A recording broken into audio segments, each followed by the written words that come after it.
अस्सलाम वालेकुम, this is Bilal मोहम्मदी वाली सरकार और आज की इस वीडियो के अंदर रिव्यू करने वाले हैं सैमसंग गैलेक्सी M51 को, जो कि सैमसंग की मैराथन सीरीज के अंदर आता है। और अगर आप पाकिस्तानी मार्केट की बात करते हैं तो M सीरीज का सबसे टॉप एंड फोन है। अब इस मोबाइल फोन के बारे में मैं ये रिव्यू स्टार्ट करने से पहले कह सकता हूं कि यार इस चैनल पर जब भी मैं मोबाइल फोन रिव्यू करता हूं, स्पेशली मिड रेंज सेगमेंट के अंदर, तो उनके अंदर ज़्यादातर जो रिव्यूज़ होते हैं वो इस तरह होते हैं कि भाई इस कैटेगरी के लोगों के लिए ये फ़ोन बहुत अच्छा है और इस कैटेगरी के लोग इस फ़ोन को बिल्कुल बाय ना करें। बहुत शाज़ो नादिर ऐसा होता है क्योंकि ऐसी डिवाइस सामने आती है जिसके अंदर ऑल अक्रॉस द बोर्ड आपको ऐसी चीज़ें देखने को मिलती हैं जिस डिवाइस को आप हर एक बंदे को रिकमेंड कर सकते हैं। और ये जो फ़ोन है ये उन डिवाइसेस में से एक है। उसकी रीज़न ये है कि इस फ़ोन के अंदर जो स्पेसिफिकेशन सैमसंग ने लगाई हैं वो ऐसी स्पेसिफिकेशंस हैं जो कि आप जनरली सैमसंग से एक्सपेक्ट नहीं करते, क्योंकि सैमसंग हमेशा ही प्रीमियम प्राइस टैग प्रोवाइड करता है। तो इस मोबाइल फोन का जो प्राइस टैग है 62,000, जिसको सैमसंग 61,999 कहता है, उस प्राइस टैग के अंदर मैं एक्सपेक्ट नहीं कर रहा था कि सैमसंग इतने ज़्यादा बीसली इंटरनल्स प्रोवाइड करेगा, और वो भी एक ओवरऑल पैकेज के अंदर।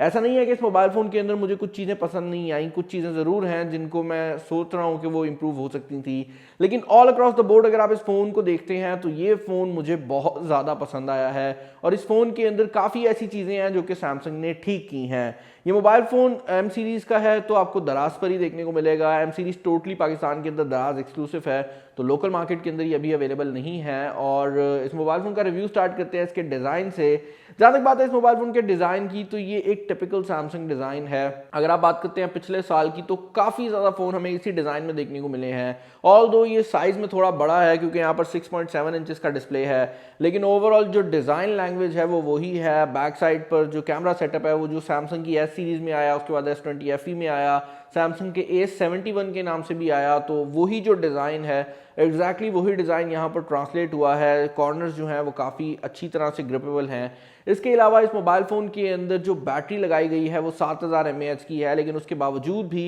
इस मोबाइल फ़ोन का जो वेट है वो 213 ग्राम है। मैं एक हैवी मोबाइल फ़ोन यूज़र हूँ, और अगर आप फ्लैगशिप लेवल की डिवाइसेस यूज़ कर रहे हैं, वो वेदर आईफोन्स हों या फिर अगर आप सैमसंग की तरफ भी हैं, तो वो फ्लैगशिप डिवाइसेस इस फ़ोन से ज़्यादा भारी होने वाली हैं, क्योंकि इस फ़ोन के अंदर जो बिल्ड है वो प्लास्टिक की लगाई गई है, जिसकी वजह से इसका 7000 mAh बैटरी के साथ भी जो वेट है वो 213 ग्राम रहा है। फ्रंट साइड पर आपको गोरिल्ला ग्लास 3 की प्रोटेक्शन देखने को मिल जाती है, और ये गोरिल्ला ग्लास का प्लस वेरिएंट है। 3 का जो अगला वेरिएंट आया था गोरिल्ला ग्लास 3 प्लस के नाम से, ये वो वेरिएंट है। लेकिन अब मैं ये कहूँगा कि इस पॉइंट के ऊपर जहाँ पर गोरिल्ला ग्लास विक्टस आ गया है, उस पॉइंट पर ये सेंस नहीं बनाता, और मेरे हिसाब से एटलीस्ट गोरिल्ला ग्लास 5 होना चाहिए था। क्योंकि एक और चीज़ जो कि मुझे M सीरीज़ में पसंद नहीं आई वो ये है कि इन फ़ोन्स के साथ ना तो आपको स्क्रीन प्रोटेक्टर देखने को मिलता है, और ना ही आपको जो बॉक्स है उसके अंदर किसी भी किस्म का बैक का केस देखने को मिलता है, जिसकी वजह से इसकी बैक और फ्रंट दोनों ही बहुत ही आसानी से स्क्रैच हो सकते हैं। अब गोरिल्ला ग्लास 3 सीरीज़ तक ड्रॉप प्रोटेक्शन बहुत अच्छी है, तो ये फ़ोन आराम से टूटेगा नहीं, और अगर आप मोटी कोई चीज़ इस पर रगड़ते हैं तो इस पर निशान भी नहीं पड़ेंगे। लेकिन माइक्रो अब्रेजन्स का मसला रहता है, तो जिस तरह मैंने अपने M31s की वीडियो में रिकमेंड किया था, मैं यहाँ पर भी रिकमेंड करूँगा कि अगर ये मोबाइल फ़ोन आप ऑर्डर कर रहे हैं तो इसको ऑर्डर करने से पहले इसका केस और स्क्रीन प्रोटेक्टर ऑर्डर कर लें, क्योंकि वो आपके लिए बहुत ज़्यादा ज़रूरी होने वाले हैं, वरना ये 2 से 3 दिन के अंदर ही बहुत बुरी तरह से स्क्रैच हो जाएगा। हैविंग सेड दैट, अब क्योंकि यहाँ पर 6.7 इंचेस का डिस्प्ले लगाया गया है तो इसकी थोड़ी सी बात कर लेते हैं। यहाँ पर ये जो 6.7 इंचेस का डिस्प्ले है ये एक सुपर एमोलेड प्लस डिस्प्ले है, जो कि सुपर एमोलेड से थोड़ा सा बेटर होता है, और इसके अंदर आपको जो रेजोल्यूशन मिल रही है वो 1080p रेजोल्यूशन है। और सुपर एमोलेड होने की वजह से यहाँ पर जो कलर का सारा सिनेरियो है वो बहुत अच्छा है। सैमसंग हमेशा ही बेस्ट क्वालिटी के डिस्प्लेज बनाता है, और यहाँ पर भी ऐसा ही है। यहाँ पर जो पीक ब्राइटनेस है वो 677 निट्स तक जाती है अगर आप इसको ऑटो मोड पे रखते हैं, तो इवन डायरेक्ट सनलाइट के अंदर ये मोबाइल फ़ोन आपको किसी भी किस्म की प्रॉब्लम नहीं प्रोवाइड करने वाला। इसके व्यूइंग एंगल्स काफ़ी ज़्यादा अच्छे हैं, और अगर आप HDR कंटेंट देखना चाहते हैं तो ये मोबाइल फ़ोन यूट्यूब पर भी HDR कंटेंट को सपोर्ट करता है।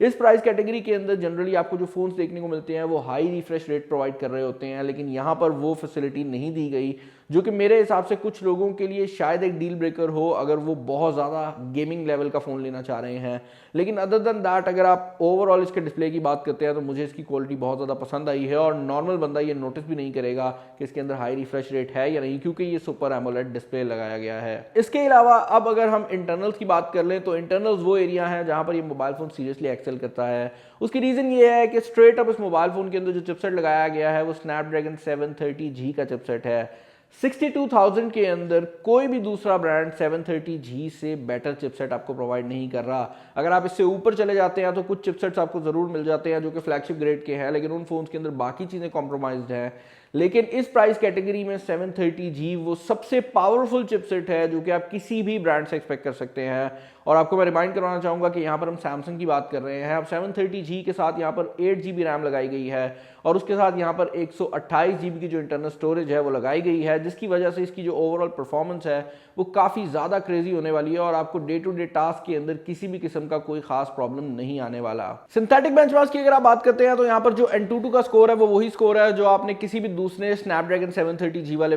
फोन से एक्सपेक्ट किया होगा। यहाँ पर आपको तकरीबन 2,80,000 का स्कोर जो है वो देखने को मिल जाता है। अब 730G के बारे में एक चीज़ बहुत अच्छी है कि ये जो चिपसेट है इस स्कोर को अचीव करने में हीटअप ज़्यादा नहीं होता और 730G क्योंकि स्नैपड्रैगन की तरफ से है तो इसके अंदर जो बैटरी एफिशिएंसी है वो भी एज कम्पेयर टू G90T थोड़ी बेहतर है। तो G90T ऑल दो इसी रेंज में परफॉर्मेंस प्रोवाइड करता है, लेकिन जहां पर बात है उसकी एफिशिएंसी की तो वो बहुत बुरी तरह से हिट लेती है। इसके अलावा यहाँ पर मैं ये चीज़ क्लियर कर दूं कि PUBG इसके ऊपर स्मूथ में अल्ट्रा फ्रेम रेट प्रोवाइड करती है और अगर आप इसकी बात करते हैं मैक्सिमम सेटिंग की तो आपको HD सेटिंग मैक्सिमम मिलती है जिसमें आपको हाई फ्रेम रेट देखने को मिलता है। इंटरेस्टिंग बात यह है कि अगर आप बात करते हैं सैमसंग गैलेक्सी M31s की तो वहां पर आपको HDR वाली सेटिंग भी अवेलेबल देखने को मिल रही थी, लेकिन मैंने अपने रिव्यू में बताया था कि HDR की सेटिंग के अंदर जाकर अगर आप गेम को खेलते हैं तो बहुत जल्दी आपका मोबाइल फोन थर्मल थ्रॉटल होने लग जाता है, जिसकी वजह से आपकी जो परफॉर्मेंस है वो नीचे आ जाती है और उस HDR का फायदा नहीं रहता। यहाँ पर अच्छी बात यह है कि HD में अगर आप इसको हाई फ्रेम रेट पे भी चलाते हैं तब भी ये मोबाइल फोन इसको मुकम्मल तौर पर सपोर्ट करता है और आपको जो परफॉर्मेंस देखने को मिलती है उसके अंदर किसी भी किस्म की थर्मल थ्रॉटलिंग नहीं आती, जिसकी वजह से ओवरऑल जो परफॉर्मेंस है वो काफी अच्छी है। इसके अलावा अगर आप बात करते हैं छोटे छोटे क्वर्क्स और फीचर्स की तो यहाँ पर भी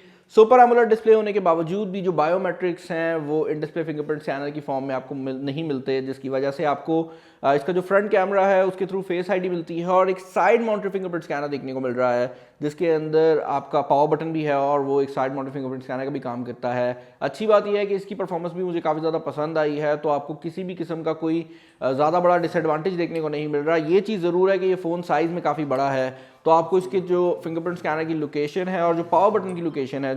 उसके साथ एडजस्ट होने में थोड़ा टाइम लगेगा क्योंकि ये मोबाइल फोन ज़्यादातर लोगों के लिए शायद टू हैंडेड डिवाइस हो। इस मोबाइल फोन के अंदर आपको जो स्पीकर सेटअप देखने को मिलता है वो भी एक सिंगल स्पीकर सेटअप है और वो भी डाउनवर्ड फेसिंग है, जिसकी वजह से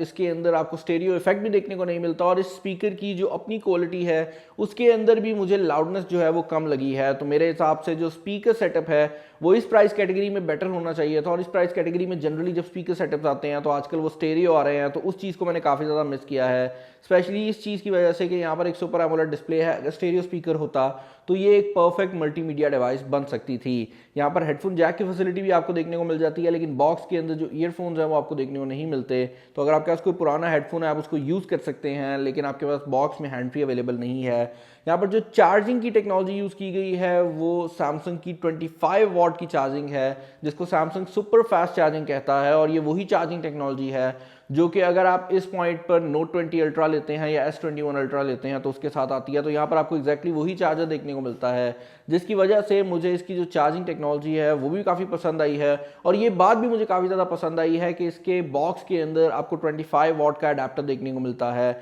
अगर एक रेफरेंस के लिए बता दूं तो इवन S20 FE जो कि लाख रुपए से ऊपर की डिवाइस थी उसके अंदर भी सैमसंग ने हमें 15 वॉट का अडेप्टर दिया था, तो उसके हिसाब से इसकी जो चार्जिंग टेक्नोलॉजी है वो काफ़ी अच्छी है और अच्छी होना ज़रूरी भी है क्योंकि इस मोबाइल फ़ोन के अंदर लगाई गई है 7000 mAh की बैटरी, जो कि इस प्राइस कैटेगरी के अंदर नहीं किसी भी प्राइस कैटेगरी के अंदर अनहर्ड ऑफ है। और यही वजह है कि इस मोबाइल फ़ोन को चार्ज होने में तकरीबन 2 घंटे का टाइम लग जाता है, इवन अगर आप इसको इसके फास्ट चार्जर पर लगाते हैं। लेकिन उसकी रीज़न ये है कि इस मोबाइल फ़ोन के अंदर जो बैटरी लगाई गई है वो किसी भी दूसरे फ़ोन की निस्बत बहुत ज़्यादा है और अगर आप इसको आजकल के फ्लैगशिप से कंपेयर करते हैं तो कुछ फ्लैगशिप्स की निस्बत ऑलमोस्ट डबल बैटरी लाइफ आपको देखने को मिल रही है। तो ये मोबाइल फ़ोन बहुत आसानी से पावर यूजर्स के लिए 2 दिन का बैटरी बैकअप आपको प्रोवाइड कर देगा। तो चार्ज होने में थोड़ा टाइम ज़रूर लेता है लेकिन बैटरी बैकअप इंसेन है और उसकी रीज़न ये भी है कि यहाँ पर स्नैपड्रैगन का चिपसेट लगाया गया है। सिम सिचुएशन की अगर आप बात करते हैं तो यहाँ पर आप 2 सिम्स और एक memory card at a single time लगा सकते हैं। तो अगर आपको मेमोरी कार्ड की एक्सपेंडेबिलिटी चाहिए आपके पास उसकी ऑप्शन अवेलेबल है और आपको उसमें कोई भी प्रॉब्लम नहीं आने वाली।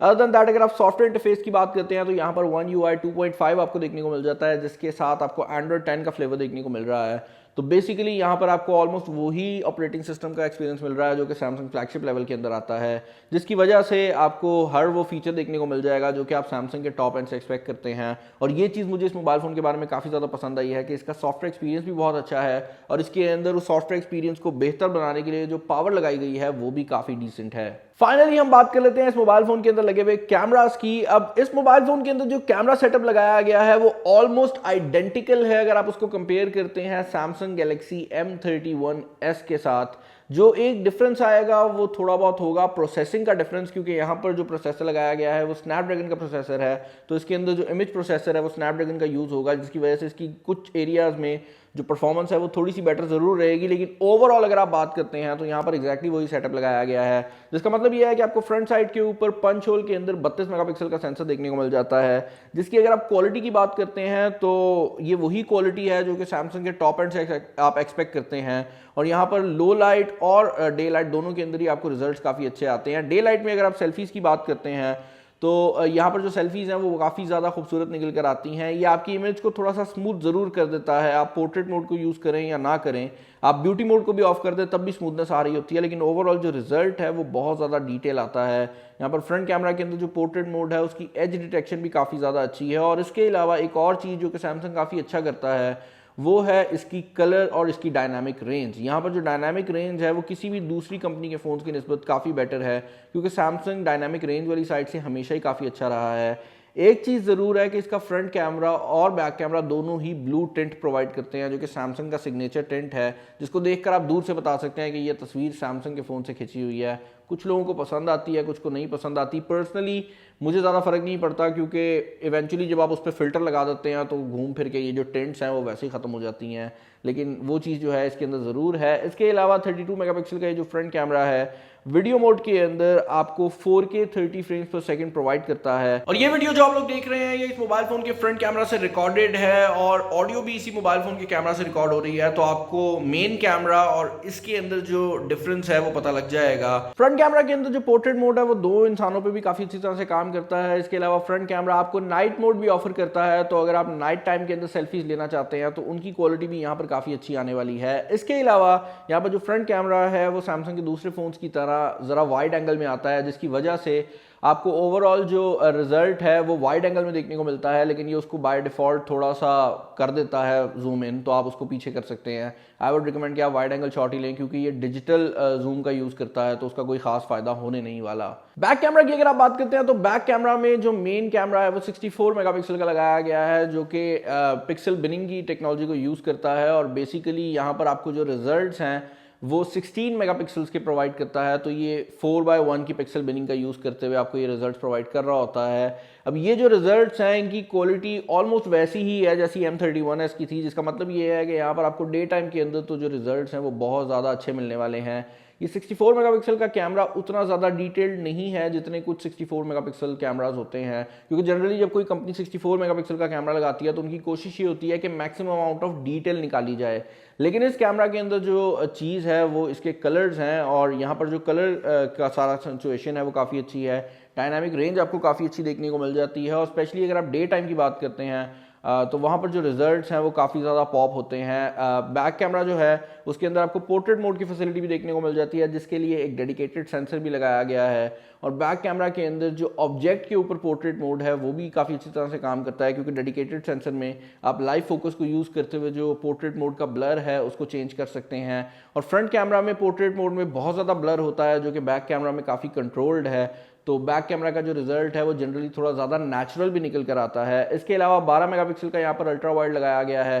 जो कि अगेन डे टाइम के अंदर आपको काफ़ी अच्छे रिजल्ट प्रोवाइड करता है। और डे टाइम में जो रिजल्ट की क्वालिटी है वो 64 मेगापिक्सल और 12 मेगापिक्सल की ऑलमोस्ट करीब करीब आ जाती है, जो कि एक अजीब चीज़ है, क्योंकि आप एक्सपेक्ट करते हैं कि 64 मेगापिक्सल बहुत ऊपर होगा, लेकिन डे टाइम में दोनों के जो रिजल्ट्स हैं वो काफ़ी क्लोज हैं। इसके अलावा यहाँ पर जो मैक्रो कैमरा लगाया गया है वो 5 मेगापिक्सल का लगाया गया है, तो वो भी आपको डे टाइम में बहुत अच्छे रिजल्ट प्रोवाइड कर देगा, और जनरली 2 मेगापिक्सल के मैक्रो के निस्बत काफ़ी अच्छे रिजल्ट देगा। इसके अलावा अगर आप नाइट टाइम की बात करते हैं तो वहाँ पर भी नाइट मोड आपको दोनों कैमरास पे देखने को मिल जाता है, तो 64 मेगापिक्सल और 12 मेगापिक्सल दोनों ही नाइट मोड का यूज़ करते हैं। 64 मेगापिक्सल विदाउट नाइट मोड भी अच्छे रिजल्ट दे देता है, लेकिन 12 मेगापिक्सल का जो कैमरा है वो नाइट मोड में काफ़ी सफ़र करता है, तो आपको अल्ट्रा वाइड एंगल शॉट्स के लिए खास तौर पर नाइट मोड का यूज़ करना पड़ेगा। और लो लाइट के अंदर अल्ट्रा वाइड एंगल कैमरा मैं रिकमेंड नहीं करूँगा कि आप लोग ज़्यादा यूज़ करें, क्योंकि उसकी जो क्वालिटी है वो काफ़ी सफ़र करती है। और यही चीज़ है मैक्रो कैमरा के रिलेटेड भी, कि मैक्रो कैमरा भी आपको डे टाइम के अंदर ही अच्छे रिजल्ट देता है,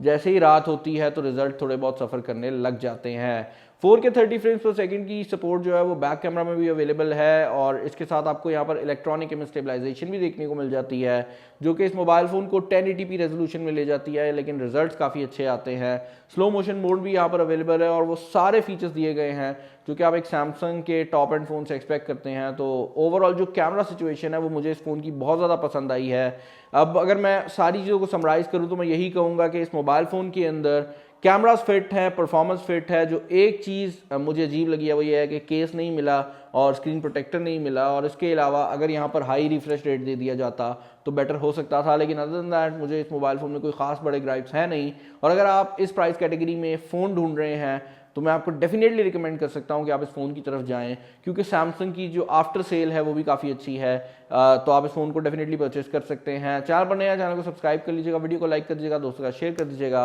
इस वीडियो में इतना ही, अपना ख्याल रखिएगा। This is Bilal signing off. अल्लाह हाफ़िज़।